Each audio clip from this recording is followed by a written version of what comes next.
تعالوا هنعمل مع بعض النهارده جمبري غرقان في صوص جمبري، حاجه كده تحفه. ده الجمبري وده قشر الجمبري، اوعوا ترموه لان ده بقى ايه عليه الاساس. معانا كيس مكرونه سلقينه على النار لمده 4 دقايق، لتر لبن، الجبنه دي هنحتاجها كده على الوش، طماطم وبصل مطحونين كويس،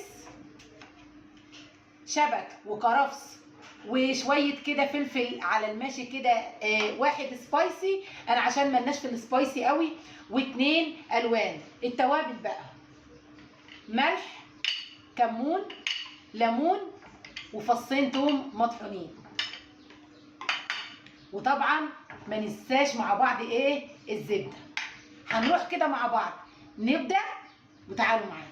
ولعنا البوتاجاز بتاعنا وهننزل بالطماطم والبصل.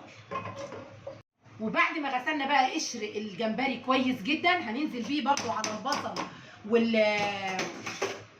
والطماطم مع شويه كمون، شويه كمون حلوين وشويه ملح، ونقلبهم بقى مع بعض كويس جدا جدا، وننزل بميه سخنه عليهم.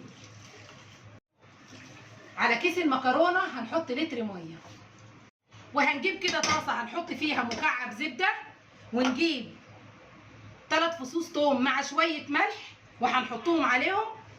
ولما استوى معانا التوم هننزل بالطماطم، ننزل برضو بالجمبري، شويه بقى ملح وشويه كمون. وبعد ما هنقلبه مع بعض كويس ما ننساش يا ولاد عصره ليمونه على الجمبري، وننزل ب3 معالق كبار من الدقيق ولتر لبن. ودي شوربه الجمبري اللي خدناها من قشر الجمبري، صفيناها وهننزل برضو بعد ما حطينا اللبن.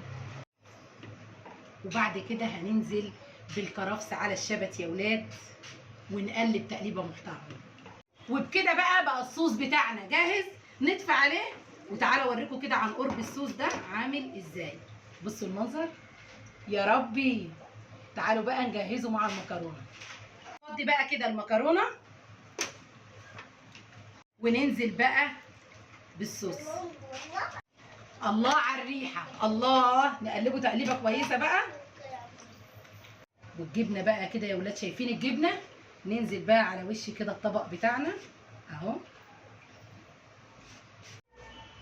وده بقى منظر الصينيه معانا بعد ما خلصناها. هندخلها الفرن على درجه حراره 200، ولما تخلص اكيد هتشوفوها في بارتو.